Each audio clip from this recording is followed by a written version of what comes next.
जय हिंद। समाजवादी साथी कुंदर की विधानसभा सीट से समाजवादी पार्टी के प्रत्याशी का ऐलान। जी हां, आज हम बात करेंगे कुंदर की विधानसभा सीट को लेकर जो लगातार चर्चाओं का केंद्र बिंदु बनी हुई है। जैसा कि आप सभी लोगों को पता है, इस बार के लोकसभा के चुनाव में जहां पर अखिलेश यादव जी के द्वारा धुआंधार तरीके से चुनाव प्रचार किया गया और चुनाव प्रचार में जिस तरह से अखिलेश यादव जी के द्वारा पीडीए के नारा दिया गया और पीडीए के नारे के तहत अखिलेश यादव जी ने इंडिया गठबंधन को मजबूती प्रदान की है और इसके साथ ही साथ इंडिया गठबंधन उत्तर प्रदेश में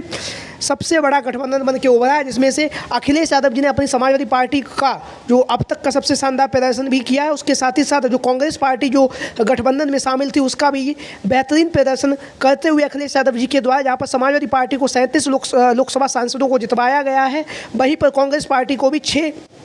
सांसद जीत कर सदन में पहुंचे, यानी कि 43 लोकसभा सांसदों के साथ इंडिया गठबंधन उत्तर प्रदेश का प्रतिनिधित्व लोकसभा में करने जा रहा है। तो कहीं ना कहीं अखिलेश यादव जी के द्वारा इस बार के जो चुनाव में जिस तरह से अखिलेश यादव जी ने जो रणनीति अपनाई थी, वो रणनीति ये थी कि जिस तरह से अखिलेश यादव जी के द्वारा अपने जो अच्छे विधायक थे, अच्छे और दमदार विधायक थे, उन्हें भी लोकसभा का चुनाव में टिकट दिया गया। तो अखिलेश यादव जी का ये जो फैसला था वो कहीं ना कहीं फ़ायदेमंद साबित हुआ। वहीं पर 4 विधायक ऐसे हैं जिन्होंने लोकसभा का चुनाव जीत भी लिया, वहीं पर 2 से 3 विधायक ऐसे हैं जिन्होंने चुनाव नहीं जीत सके हैं। तो आज हम बात करेंगे, जैसा कि आप सभी लोगों को पता है, बहुत ही ज़्यादा चर्चाओं में रहने वाली कुंदर की विधानसभा सीट। कुंदर की विधानसभा सीट, जैसा कि आप सभी लोगों को पता है, हमेशा से ही जो संभल और मुरादाबाद में आती है ये, और संभल और मुरादाबाद में आने के साथ साथ दोनों ही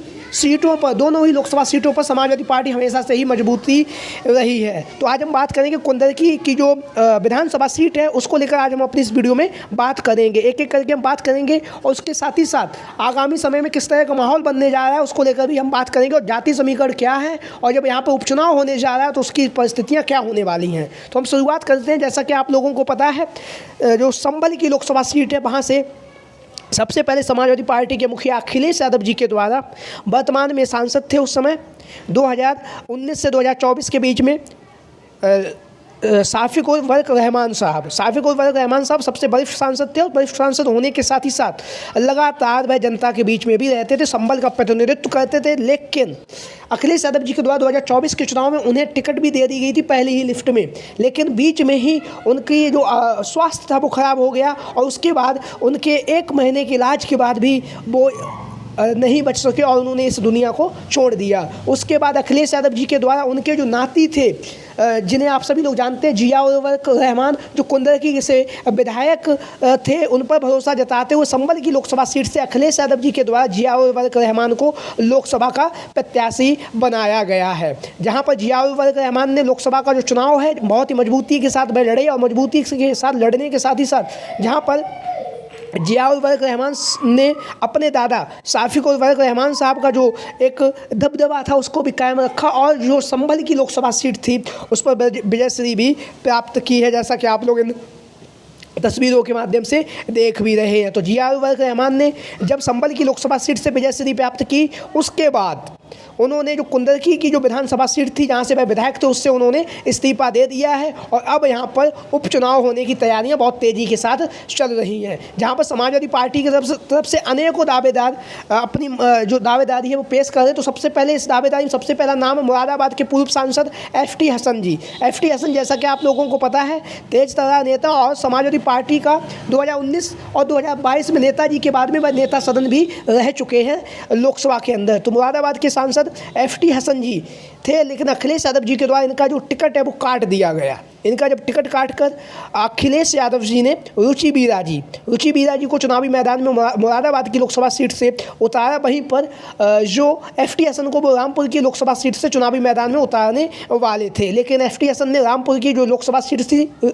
थी वहाँ से चुनावी मैदान में उतरने से मना कर दिया था। उसके बाद FT हसन की नाराज़गी भी थी, हालांकि उनकी नाराज़गी वहाँ के जो प्रत्याशी थी रुचि बीरा जी से थी। उन्होंने अखिलेश यादव जी के खिलाफ कभी कुछ भी नहीं कहा, लेकिन वह चुनाव प्रचार में भी नहीं गए। उसके बाद उन्होंने बाद में जब अपनी गलती का पछतावा भी हुआ, जब अखिलेश यादव जी के 37 सांसद जब सदन में पहुंच रहे हैं, तो उन्होंने कहा कि अखिलेश यादव जी की मुझे बात मान लेनी चाहिए थी और मुझे रामपुर की जो लोकसभा सीट थी वहां से मुझे चुनावी मैदान में लड़ लेना चाहिए था। लेकिन उसके बाद अब जहाँ पर FT हसन जी कुंदरकी की जो विधानसभा सीट है वहाँ से अपनी दावेदारी मजबूती के साथ पेश कर रहे हैं और लगातार अखिलेश यादव जी से संपर्क बनाए हुए हैं और लगातार क्षेत्र भ्रमण कर रहे हैं। क्षेत्र भ्रमण करने के साथ ही साथ जो कुंदरकी की जो विधानसभा की जो जनता है उस जनता से मिल रहे हैं। जनता से मिलने के साथ साथ जनता की जो भी समस्या परेशानी है उनको भी सुन रहे हैं। और जो कुंदरकी की जो विधानसभा सीट है जहाँ पर उपचुनाव होने जा रहा है वहाँ से समाजवादी पार्टी के रूप में मुख्य प्रत्याशी